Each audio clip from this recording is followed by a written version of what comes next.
Alors, notre thème du jour, c'est « Sois visionnaire ». Sois visionnaire, pourquoi? Parce qu'il faut avoir une vision dans la vie. Sois visionnaire, dans le mot vision, je vois viser. D'abord, je vais vous dire comment est-ce que nous allons échanger. Vous donner le petit canevas. Donc, nous allons parler de la vision. Après la vision, nous allons parler de la mission. Et après la mission, les objectifs. Donc, l'objectif que nous devons nous définir. Donc, sois visionnaire. Dans le mot vision, vision, il y a vie et il y a viser. Donc, pour moi, sois visionnaire, c'est viser sa vie. C'est se projeter. C'est regarder, c'est la manière de regarder sa vie. C'est se projeter, c'est réaliser, pouvoir réaliser quelque chose, se dire qu'on doit réaliser quelque chose. Parce que être visionnaire, il faudrait penser d'abord sa vie.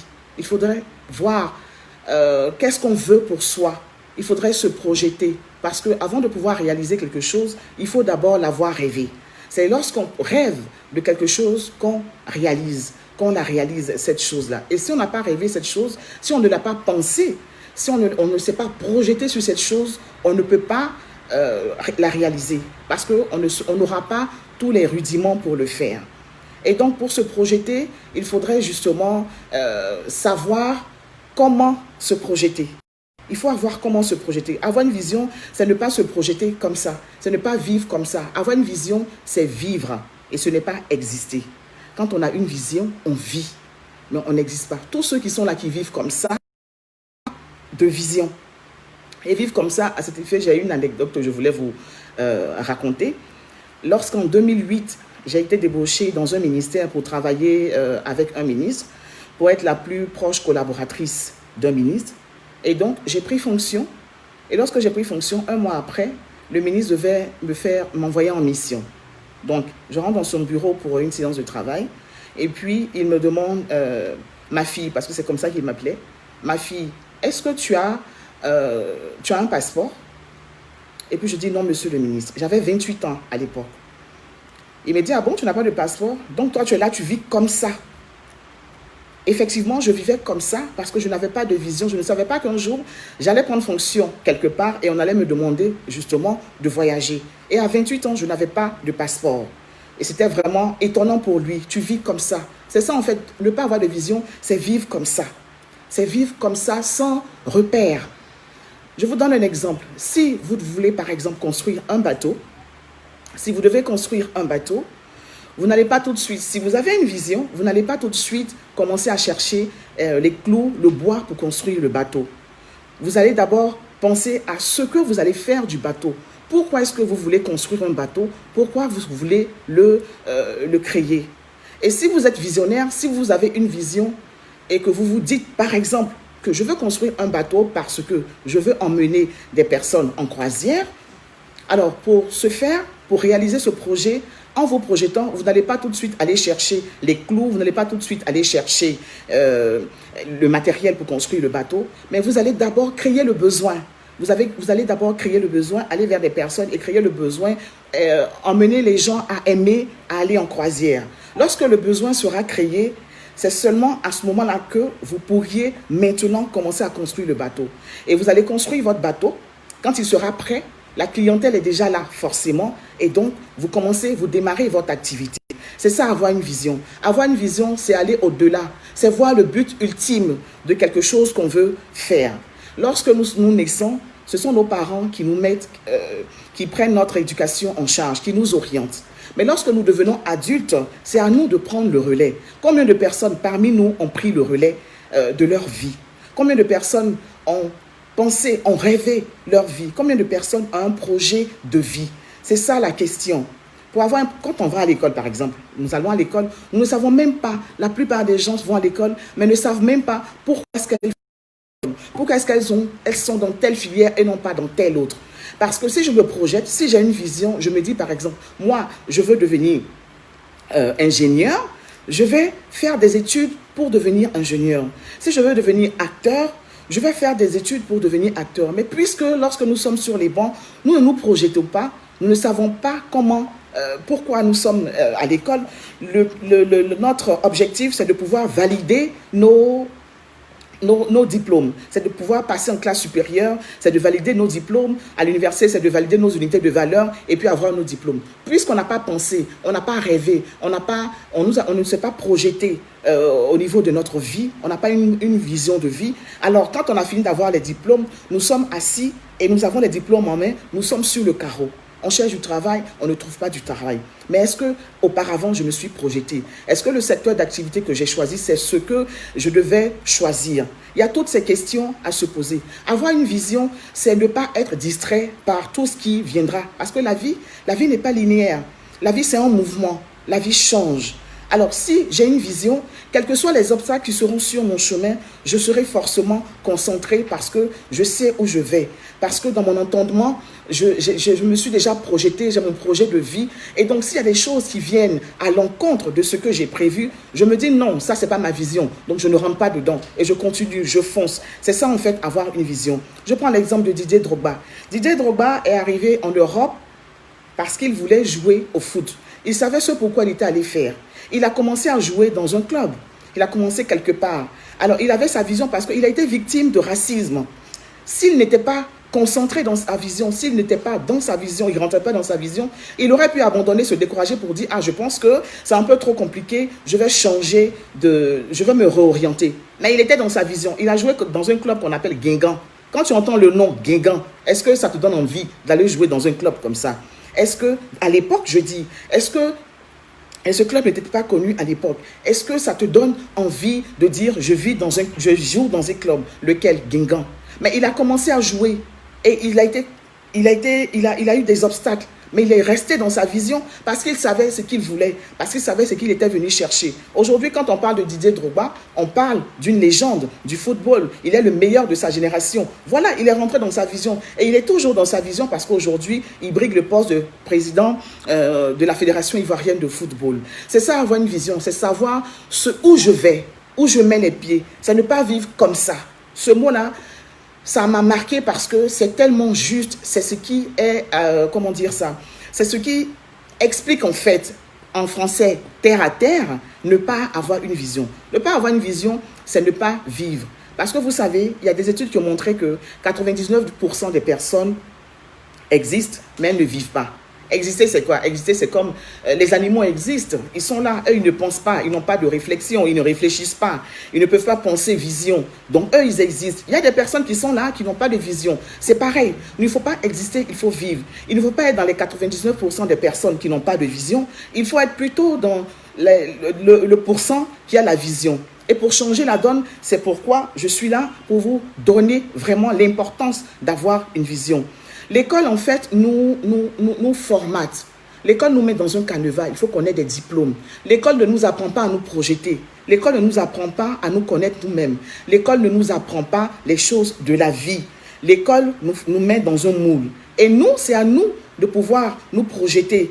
Et donc, quand tu as fini l'école et que tu es dans ton élément, tu es dans ta vision, tu sais où tu vas. Tu sais comment t'orienter. C'est ça, en fait. Si tu n'as pas de vision, tu ne sauras pas comment t'orienter. Aujourd'hui, par exemple, tu travailles dans une entreprise. Si tu n'as pas de vision, déjà, avant même d'arriver en entreprise, quand tu arrives à un entretien d'embauche, quand tu réponds à une offre d'emploi, est-ce que tu as une vision? Tu arrives parce que tu cherches du travail et que tu veux juste répondre à cette offre. Et si tu es retenu, tu vas commencer à travailler. Tu vas travailler selon ce qu'on te propose. Mais est-ce que toi-même, tu as une vision pour le poste? Est-ce que tu as une vision pour ta vie? C'est-à-dire, si tu rentres dans cette entreprise, est-ce que tu sais où terminer? Tu sais comment projeter, tu sais que dans 5 ans, dans 10 ans, tu sais à quel poste tu seras, ou bien est-ce que tu veux être forcément dans la même entreprise, dans le même, avoir la même fiche de poste ou changer. C'est ça en fait. Avant d'aller à un entretien d'embauche, il faut se projeter selon le poste, en fonction du poste. Donc la vision, elle est fondamentale. Elle est fondamentale pour nous. Il faudrait que nous puissions nous mettre dans notre vision. Pour la vie de tous les jours, pour des personnes qui sont en couple, quand tu as une vision, tu sens. C'est quelque chose que tu sens. Quand tu es dans quelque chose qui rentre dans ta vision, tu sens. Ça, c'est clair. Et chacun de nous le sent. Si tu es en couple avec quelqu'un et que ce n'est pas ta vision et que vous deux qui êtes, vous n'êtes pas dans vos visions, ça ne va pas matcher. Comme je dis, le mot que j'utilise en griffe, c'est impopable. Ça ne pourra pas marcher. Ça ne marchera pas parce que vous allez vous cogner chaque fois. Il faudrait que chacun soit dans sa vision. Si l'un est dans sa vision et l'autre ne l'est pas, forcément, ça ne va pas marcher. Il faudrait chaque fois, mais forcément, être dans sa vision et rentrer dans sa vision et marcher selon sa vision. Dans la vie, pour être équilibré, il faut que nous ayons tous les compartiments de nos vies qui ensemble, c'est-à-dire la vie amoureuse, la vie professionnelle, la vie familiale, la vie personnelle. Il faudrait que ces éléments-là soient réunis autour de nous.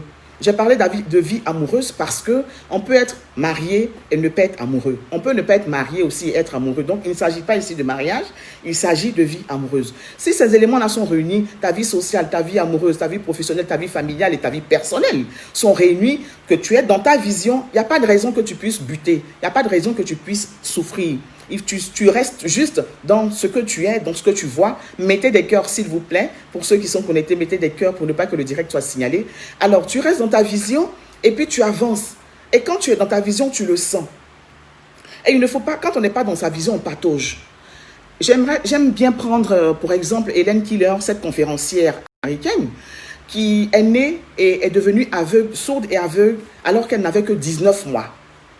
Et cette femme, elle a laissé ses traces. Cette femme, elle est devenue aujourd'hui un repère. Parce qu'elle a dit, on lui a posé la question, mais quelle est la pire chose que d'être aveugle? Elle dit, la pire chose que d'être aveugle, c'est d'avoir la vue sans vision. C'est-à-dire qu'il y a des personnes qui voient comme moi, mais qu'on considère comme aveugles parce qu'ils pataugent, ils tâtonnent. Ils ne savent pas où ils vont, donc ils touchent ici, ils touchent là, ils se cognent, ils se cognent, ils se cognent. C'est ça, ne pas avoir une vision. Mais avoir une vision, c'est savoir où on va. On se projette et on y va. On se projette et on y va. On ne reste pas là à dire... quand on a une vision, on ne doit pas avoir des journées monotones. Quand on a une vision, nos journées doivent s'imbriquer. Aujourd'hui, je me lève, je sais ce que j'ai à faire, je sais ce que j'ai à accomplir. Je fais ce que j'ai à faire. Ce que j'ai défini comme objectif en journée, je le fais. Et quand la journée de demain arrive... le soir, je fais le point et le lendemain, j'essaie de regarder où je me suis arrêté et puis je continue. C'est ça, avoir une vision. C'est poser des pas pour atteindre sa vision. On ne vit pas comme ça de façon monotone. Quand on n'a pas de vision, c'est là où on vit de façon monotone. C'est là où on n'est pas éclairé. C'est là où on se laisse influencer par d'autres personnes. Mais pourquoi tu ne ferais pas ci? Pourquoi tu ne ferais pas ça? Vous savez, il y a des personnes qui travaillent, par exemple, dans une entreprise et il y a une autre entreprise qui vient les débaucher pour leur dire, on te donnera par exemple le triple ou le double ou le triple de ce que tu gagnes en ce moment avec les avantages qui vont avec. Mais ces personnes-là disent, il y en a peu d'ailleurs, disent non, merci. Et il y en a qui sont autour qui vont dire, mais tu es bizarre toi, tu es bizarre parce qu'on te propose un truc où tu es plus à l'aise et puis tu ne veux pas. Mais parce que la personne est dans sa vision, la personne sait que là où elle est, elle peut se réaliser. C'est pourquoi elle est là. Si elle part ailleurs, elle peut peut-être avoir tous les avantages liés au poste, mais peut-être qu'elle ne sera pas efficace parce que ça ne rentre pas dans sa vision, parce que ce n'est pas ce qu'elle veut faire. Il y a des personnes, par exemple, qui ne sont pas mariées et il y a des prétendants qui viennent. Bon, il est bien, il a tout ce qu'il faut et tout, il est riche et machin, mais la personne va te dire, je ne veux pas. Les autres qui sont autour vont pas comprendre et vont dire, mais attends, il y a un prétendant qui est là, qui répond à tous les critères et puis tu ne veux pas. Mais la personne sait ce qu'elle veut. La personne sait ce qu'elle veut. Et lorsque tu ne sens pas quelque chose, ça veut dire que ça ne rentre pas, ça ne rentre pas en fait dans ta vision, ça ne rentre pas dans ton ADN. Tu cherches à tracer ton chemin. Avoir sa vision, c'est tracer son chemin. Et puis laisser sa marque. Parce qu'il faut toujours avoir quelque chose à faire. C'est là où on en vient à la mission. Pour réaliser sa vision, il faut forcément connaître sa mission. Il faut savoir ce à quoi tu es prédestiné. À quoi es-tu prédestiné? Qu'est-ce que tu es venu faire sur cette terre? Pourquoi tu es né? Parce que chacun de nous a quelque chose à faire, a un rôle à jouer. Chacun de nous a sa marque à laisser sur cette terre. Chacun de nous doit faire quelque chose. Que ce soit dans ton entourage, dans ta famille, dans ta ville, dans ton pays, sur ton continent, mais tu as quelque chose à faire. Laisse ta marque. Je prends encore l'exemple de Didier Drogba. Il a laissé sa marque. Quand on parle de Didier, aujourd'hui, quand on dit Didier Drogba, ça ramène à quelque chose. On pense à l'excellence dans le milieu du football. Il a été l'un des meilleurs de sa génération. Aujourd'hui, c'est de ça qu'il s'agit. Laisse ta marque. Dépose ta marque. Quand on dit ton nom, à quoi est-ce que ton nom est rattaché? Lorsqu'on prononce ton nom, à quoi ton nom est rattaché? Parce que si ton nom n'est pas rattaché à quelque chose, pose-toi des questions. Tu as quelque chose, tu dois revoir ta vie. Tu dois revoir tes objectifs, tu dois revoir ta mission. Tu dois savoir ce pourquoi tu es prédestiné. Tu dois connaître ta mission. Tu dois te dire, qu'est-ce que je suis venu faire? Qu'est-ce que je dois faire pour exceller? Qu'est-ce que je dois faire pour avancer? La mission est une déclinaison de la vision. C'est par ta mission que tu vas accomplir ta vision. C'est ta mission qui te permettra d'aller tout droit vers ta vision. Si tu n'as pas de mission, si tu ne sais pas ce à quoi tu es prédestiné, tu ne sauras pas quoi faire. Tu ne sauras pas. Aujourd'hui, j'ai reçu plusieurs messages inbox. Il y a des personnes qui viennent et qui me disent, ah vraiment coach, j'ai monté une entreprise, j'ai fait faillite 2 fois, 3 fois, ou alors je veux me lancer dans le business, mais je n'ai pas confiance en moi, je ne sais pas trop comment m'y prendre. La question est de savoir quelle est ta mission. À quoi es-tu prédestiné? Est-ce que tu es bon pour le salariat ou est-ce que tu es bon pour l'entrepreneuriat? C'est à cette question qu'il faut répondre d'abord avant de se lancer. Parce que si tu es bon pour le salariat et qu'aujourd'hui, comme l'entrepreneuriat, c'est un effet de mode, tout le monde parle d'entrepreneuriat, tu veux te lancer dans l'entrepreneuriat, tu vas te casser la figure parce que tu n'es pas fait pour l'entrepreneuriat, parce que ce n'est pas ta mission l'entrepreneuriat. Tu es OK pour le salariat. Si tu es dans le salariat, tu vas exceller. Il y a des personnes qui sont dans le salariat, mais si tu les prends pour les mettre dans l'entrepreneuriat, ils ne vont pas exceller parce qu'ils ne sauront pas comment s'y prendre. Ils vont être accompagnés, ils vont être coachés, mais ça ne va pas marcher de la même manière, donc comme s'ils étaient dans leur élément, dans leur vision, donc dans le salariat. Il y a des gens qui sont aussi faits pour l'entrepreneuriat, mais qui sont dans le salariat parce qu'ils ont peur justement de prendre des risques, de quitter le salariat pour aller dans l'entrepreneuriat. Ils vont peut-être vivre dans le salariat, mais ils vont exister dans le salariat, mais ils ne vont pas vivre. Parce que si tu es dans un poste alimentaire, où chaque fin de mois, lorsque tu prends ton salaire, tu enlèves toutes tes charges et il ne te reste plus rien, c'est un poste alimentaire. Tu travailles pour survivre, tu travailles pour exister, mais tu ne vis pas. Lorsque tu vis, lorsque tu es dans ta vision, lorsque tu es dans ton élément, lorsque tu es rentré dans ta vision, tu sais ce à quoi tu es prédestiné, tu connais ta mission et qu'en fonction de ta mission, tu essaies d'atteindre ta vision, mais tu n'existes pas, tu vis. Parce que quand tu regardes dans ton compte en banque, ce ne sont pas tes économies que tu vas prendre pour aller en croisière, en vacances. Non, c'est le surplus. C'est le surplus que tu prendras parce que tu sais ce à quoi tu es prédestiné, parce que tu es dans ton élément. Parce que tu es soit dans le salariat ou tu es bon dans le salariat, tu excelles et ton aura parle de toi. Ton aura parle. Quand tu es assis, quand tu arrives, déjà, ton aura te précède. C'est ça, en fait, être dans sa vision. Et quand tu es dans l'entrepreneuriat également, forcément, tu le sens et puis tu excelles. Tu excelles et tu fais quelque chose de positif. Tu apportes une plus-value, tu apportes une valeur ajoutée. C'est ça la différence entre vivre dans sa vision et puis ne pas vivre comme ça. Donc, il faudrait vivre. Je vous demande de vivre et non d'exister. Exister, il y a beaucoup de personnes qui existent, qui ne savent pas où elles vont, qui pataugent, qui titubent, qui sont là, qui n'ont pas de visibilité. Si on parle de vision, c'est bien parce que la visibilité s'impose. Donc ta vision, elle doit être claire, elle ne doit pas être floue. Ta vision, elle doit être claire. Elle doit se définir en une phrase généralement. Ta vision, tu dois la formuler généralement en une phrase et elle doit être claire. Quand quelqu'un entend « ma vision, c'est ça », la personne sait où tu vas. Donc, du coup, toi-même qui as formulé cette vision, tu sais où tu vas et tu y vas. C'est ça, en fait, avoir une vision. Il faudrait vivre et rentrer dans sa vision. Il faudrait rester concentré. Quand on est dans sa vision, on ne se laisse pas distraire par tout ce qui est autour de nous. Parce qu'on est dans sa vision, on sait ce qu'on fait. Par toutes les distractions, par tout ce qui est affairage, on se réveille le matin, on est sur Facebook, on passe plus de temps sur Facebook même que sur nos activités professionnelles, nos activités qui nous permettent de gagner notre vie. On est tout le temps sur Facebook, on cherche les buzz, les affairages, alors que quand tu as une vision, tu ne rentres pas dans tout ça. Tu ne rentres pas, tu sais où tu vas. Tu viens sur Facebook pour dire bonjour à tes amis, pour dire bonjour, pour envoyer des messages, pour faire ne serait-ce que 10-15 minutes selon ce que tu auras défini. Et puis, tu fais autre chose. Tu rentres dans ta vision. Alors, aujourd'hui, je voudrais te demander, quelle est ta mission? À quoi es-tu prédestiné? Qu'est-ce que tu es venu faire sur cette terre? Qu'est-ce qui fait la différence entre toi et ton frère? Qu'est-ce qui fait la différence entre toi et tes amis? Parce que, justement, il y a une différence.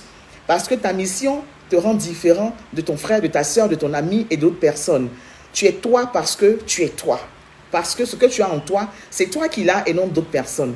Il y a des personnes qui disent, ah vraiment, que je n'ai pas pu faire ça dans ma vie, mais je pense que mes enfants le feront. Mais tes enfants et toi, vous n'avez pas la même destinée. Tes enfants ne feront pas ce que toi, tu n'as pas fait, non. Parce qu'eux aussi, ils ont leur mission. Tes enfants ont leur mission. Ils sont prédestinés à quelque chose. Donc, eux aussi, ils vont faire ce pourquoi ils sont prédestinés. Toi, fais ta part. Ne dis pas que mes enfants le feront. Non, non. J'ai lu un livre, Le petit éloge de la responsabilité, où l'auteur était allé voir un de ses oncles en campagne. Et il est allé voir un de ses oncles en campagne. Voilà le livre, mais là, je vais vous le montrer. Voilà. C'est ça, Le petit éloge de la responsabilité. Un livre vraiment qui vous aide à vous orienter, à définir vos objectifs, à savoir quelle est votre vision. Et l'auteur, il est allé, monsieur Roumassé, il est allé voir son oncle en campagne. Et puis, arrivé là-bas, son oncle n'était pas là, donc il s'est assis. Il a vu un vieil homme assis sur un banc et il allait s'asseoir à côté de ce vieil homme. Et ils ont commencé à parlementer.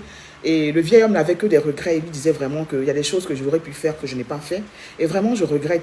Le jeune homme lui a dit, mais est-ce que c'est tard? Il dit, oui, je pense que c'est tard parce que là, je suis déjà âgé, donc je pense que c'est tard. Mais vraiment, si c'était à refaire, j'aurais fait ces choses-là. C'est justement ce qui arrive quand on n'est pas dans sa vision et quand on ne sait pas sa mission. C'est pourquoi j'ai dit, dans l'une de mes citations, j'ai dit, le bonheur, ce n'est pas un achat en ligne dont la livraison se fait à la retraite. Ton bonheur, c'est maintenant. Ton bonheur, c'est maintenant. Connaître ta vision, c'est maintenant. Rentrer dans ta vision, c'est maintenant. Savoir qui tu es, quelles sont tes missions, c'est maintenant. C'est maintenant qu'il faut le faire. Si tu n'as pas laissé ta marque, si ton nom n'est pas rattaché à quelque chose, si ta personnalité ne ramène pas à quelque chose, rentre dans ta vision. Rentre dans ta vision, cherche à savoir ce pourquoi tu es prédestiné, ta mission. Et puis à partir de ta mission, tu vas accomplir ta vision. Il faudrait le faire. C'est important. C'est important, c'est fondamental pour quelqu'un. C'est ce qui fait la différence entre nous et les animaux. Parce que nous pensons, parce que nous nous projetons, parce que nous réfléchissons. Donc nous devons le faire. Notre mission qui nous permet d'atteindre notre vision est absolument importante. La mission nous permet de vivre. Mais quand nous ne savons pas notre mission et nous n'avons pas notre vision, nous ne vivons pas, nous existons. Ne soyons pas dans le 1% des personnes qui existent, mais soyons 99 ou même 100% à vivre, à connaître notre mission. Car le but de ta mission, justement, c'est la réalisation de ta vision. Parce que entre mission et vision, il y a une relation de cause à effet. La mission est la déclinaison de la vision. La mission est la déclinaison de la vision, pardon. Donc, c'est ta mission qui te permet de réaliser ta vision. Et c'est sur la base de ta mission que tu vas réaliser ta vision. Alors, il faudrait savoir ta mission. À quoi es-tu prédestiné? Il y a des gens qui aiment chanter. La différence, il faudrait faire également la différence entre passion et talent ou potentiel.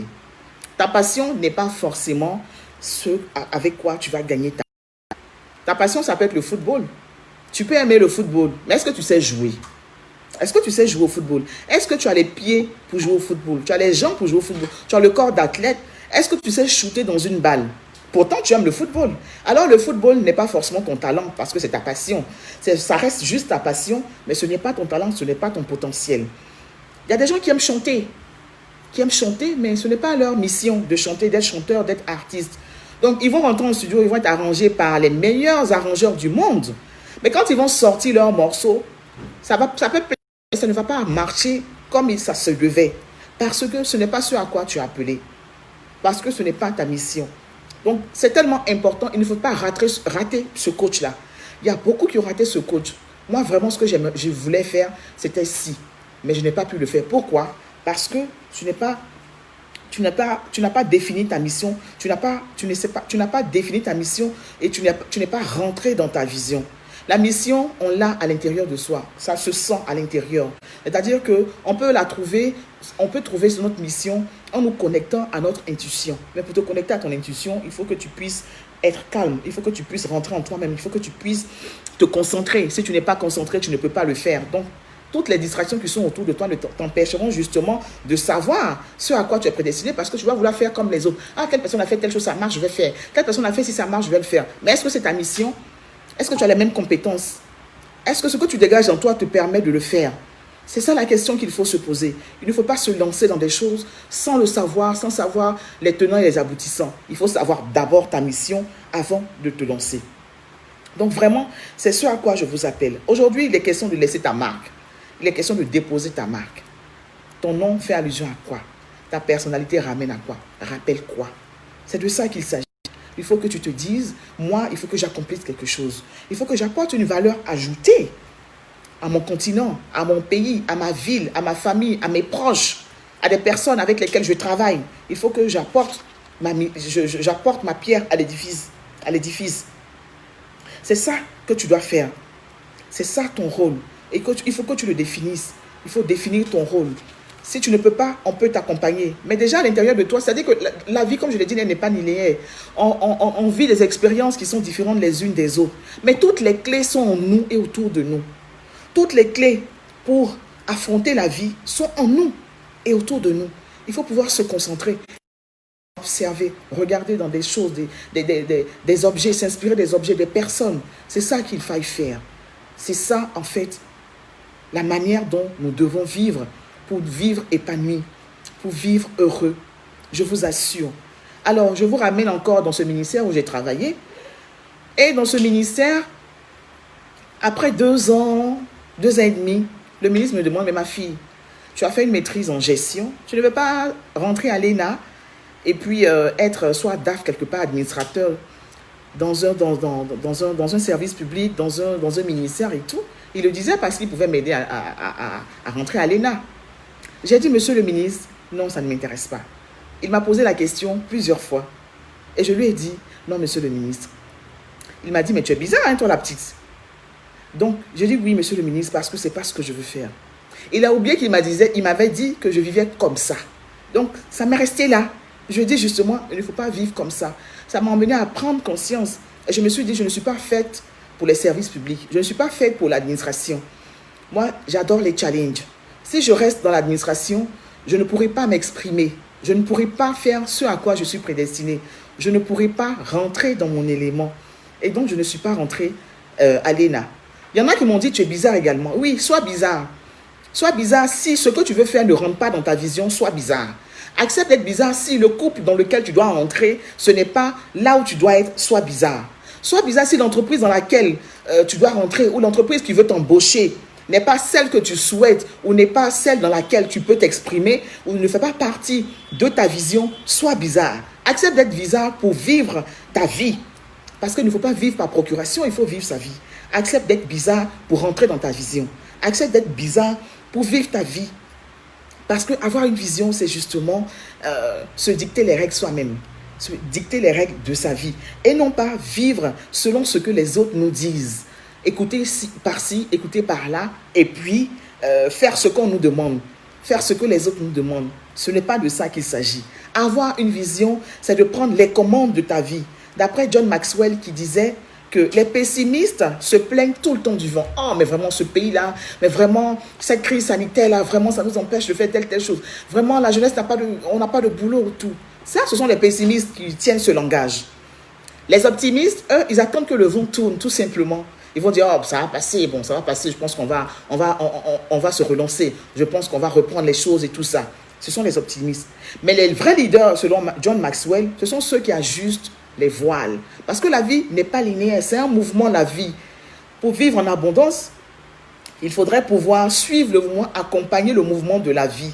Donc tu ajustes tes voiles. Si le vent tourne par-ci, tu vois que là, ça ne t'arrange pas, ben toi tu tournes de l'autre côté, tu tournes à gauche, tout simplement.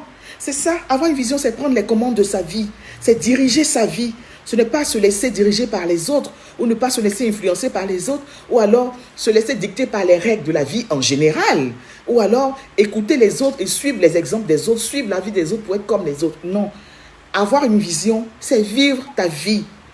Il faut vivre ta vie, c'est ça, avoir une vision. Il faut vivre ta vie par ta mission, en définissant ta mission. Et lorsque tu définis ta mission, tu vas maintenant te fixer des objectifs. C'est tous les jours les objectifs qu'il faut se fixer.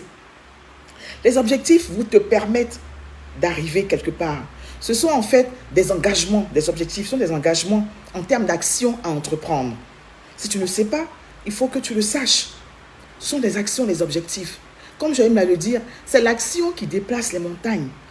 C'est lorsque tu vas bouger, lorsque tu vas décider de faire quelque chose, lorsque tu vas te mettre en mouvement, que tu vas déplacer une montagne. Si tu es assis, tu as ta vision, tu sais, tu as ta vision qui est claire dans ta tête, tu sais que tu veux faire ci, tu sais où tu veux aller, et que tu connais ta mission, mais que tu t'assois, mais rien ne se fera. Rien, absolument rien ne se fera, parce que ce n'est pas quelqu'un qui va venir te prendre et te dire, tu as quelque chose à faire, vas-y.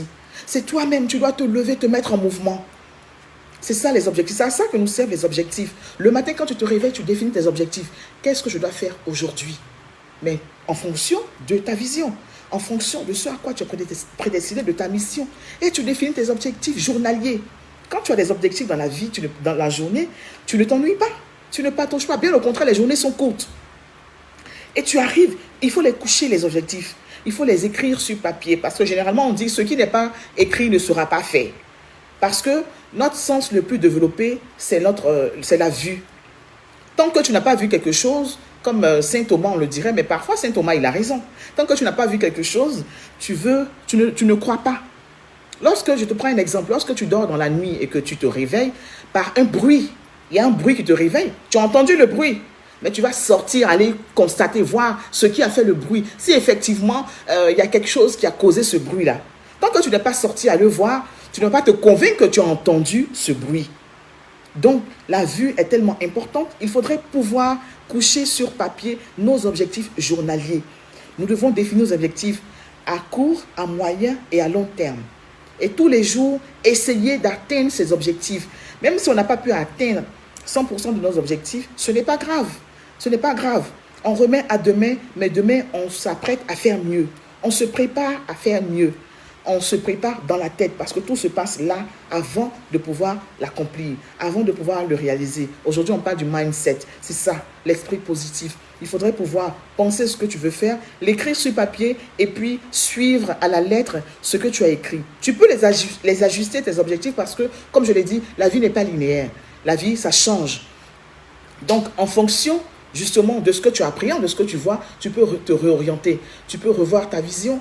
Tu peux permettre à ta mission d'atteindre cette nouvelle vision, cette nouvelle orientation que tu as donnée à ta vie. Et puis, en fonction de ça, tu marches et tu avances. Voilà en fait ce que je voulais partager avec vous sur la mission Sois visionnaire. J'espère que vous avez eu des réponses à certaines questions. J'espère que ce que je vous ai dit, tout ce que j'ai dit vous a aidé ou va vous aider à prendre conscience que vous avez un rôle à jouer, que vous avez une mission. Chacun est différent de l'autre parce qu'il a quelque chose en lui qui lui permet d'être lui. Donc tu as quelque chose en toi qui te permet d'être toi. Alors cette chose-là, décèle-la, découvre-la, rentre dans ta vision et puis vis, mais n'existe plus. Si tu existais, n'existe plus, vis. Voilà ce que je voulais vous dire. Alors vraiment, je voudrais vous dire merci pour toutes les personnes qui ont été connectées. Nous sommes à la fin de ce direct. Je voulais vous partager ceci et j'espère que ça vous fera quelque chose en plus. Et même si c'est des choses que vous saviez, il est bon de vous les rappeler afin que vous...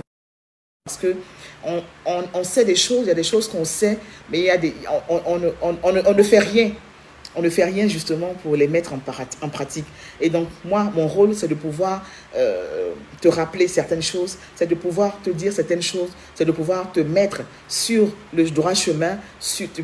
Moi, je ne te mettrai pas sur le droit chemin. Je vais t'aider à prendre conscience que toi-même, tu dois tracer ton chemin et te mettre sur le droit chemin.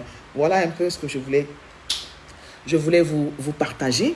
Merci pour ceux qui étaient connectés. Je vous remercie. Et puis, j'espère qu'on se verra dans d'autres directs. Et puis, bon là, si vous avez des questions, s'il y a des questions à poser, vous pouvez les poser. Je peux vous répondre. Mais si tout a été clair, Dieu merci. Heureusement d'ailleurs, parce que c'est ça l'objectif. Je vais prendre congé de vous. Et puis, on reste en contact.